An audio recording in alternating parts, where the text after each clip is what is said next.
Boy, that got a little salty. If I'm going out saving something.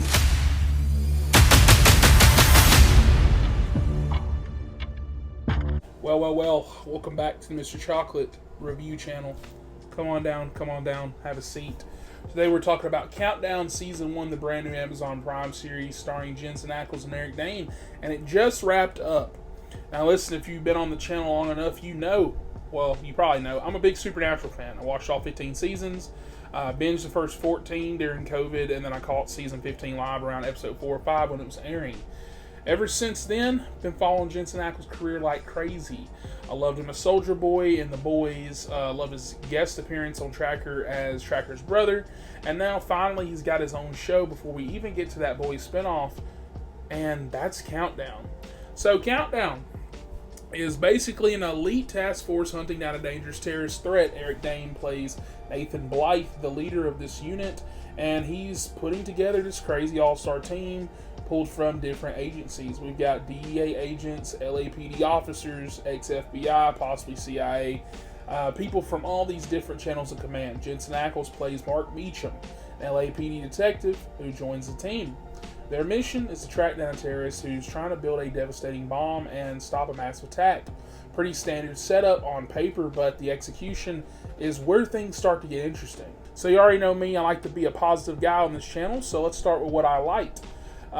And that's a lot, honestly. First off, performances are fantastic across the board. Jensen kills it. If you're a Supernatural fan, you're going to love his character because he's got a little bit of that Dane Winchester energy going on. He's rough, tough, gritty, sarcastic, but he's also got a big heart under all that. And the show does a great job of letting you see both of those sides. Meanwhile, Eric Dane, as a team leader, is perfect casting. He commands every scene without overdoing it, and the rest of the team has honestly got a great group dynamic where everybody shines on the show. It's giving Modern Warfare vibes. Everybody has this speciality. Everyone gets their moments, and you generally care about them as a unit.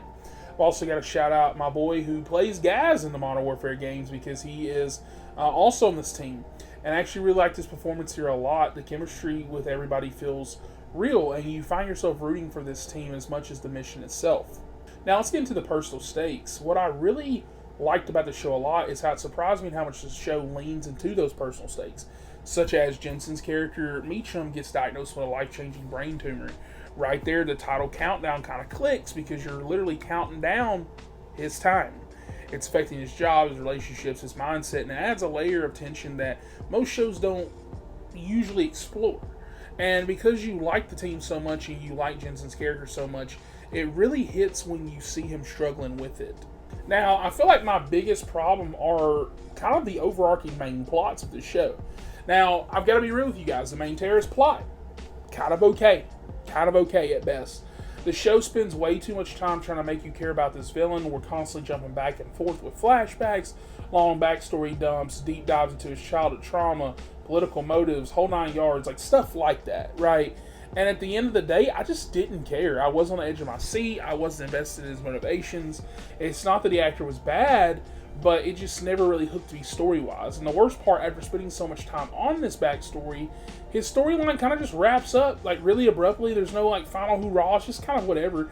And we move on. You know, that pacing choice just really didn't land for me. And now I've got to talk about something wild that I've never seen in the show before, I don't think.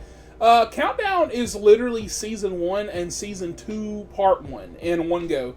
Because the first 10 episodes build to what feels like a proper season finale, mission complete, main story resolved, team dynamic set up, everything tied up in a nice little bow, and kind of leaves you on a little cliffhanger where you're wondering what goes on. But then there's 3 more episodes. Episodes 11, 12, and 13 basically kick off a completely different story with totally new threats. We get a new character involved. There's a sniper targeting political figures.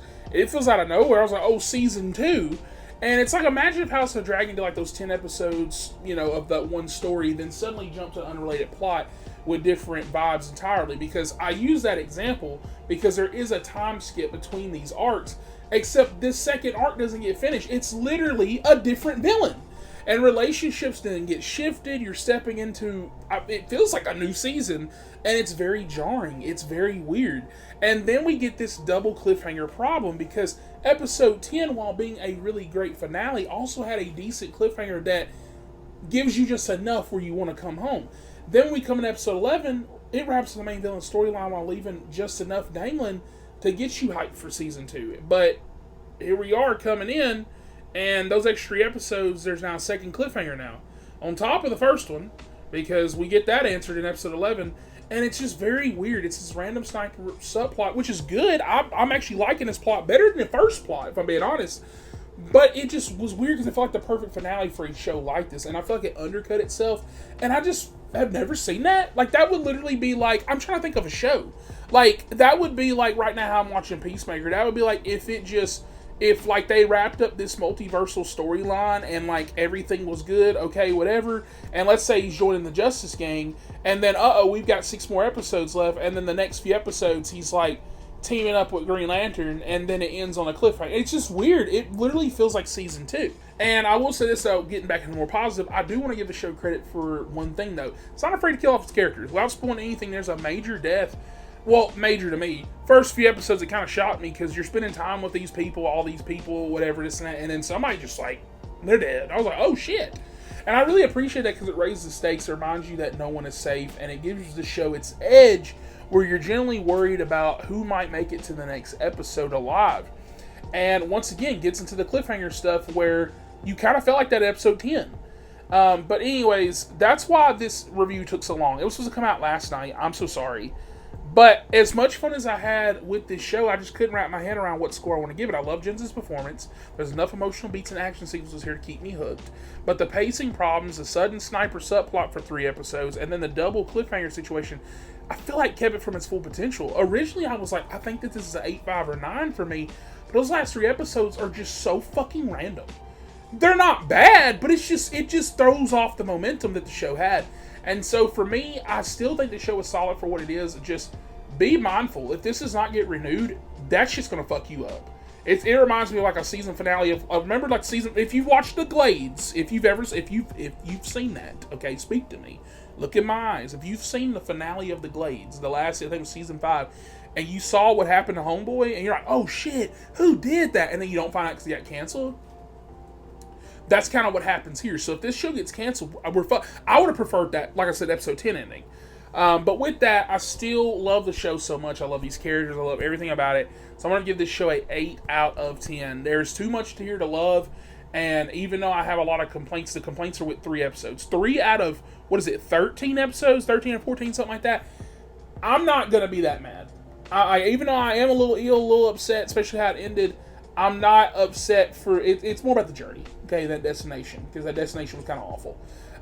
But with that, like and subscribe for more, guys, and comment down below, let me know your thoughts.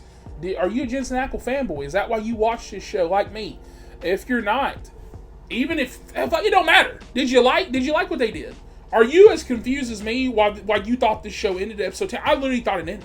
So there was an episode on the week after. I said, the fuck? I was like, oh, like an epilogue episode. They got some maybe I didn't finish the episode or something. And then I was like, oh shit. And then I looked on the list. There's 3 more. There's 3 more? I was like, didn't we get the back? No, it's a new plot. I was like, okay. So random. It's so odd. I'm sorry. It's throwing me off for a loop. But yeah, 8 out of 10. Still solid score. Love the show. I really hope it gets renewed because, man, they got me. They got me there. Best cliffhanger I've seen in years, like as far as like I need a season today. And with that, catch you guys on the next one. Showtime.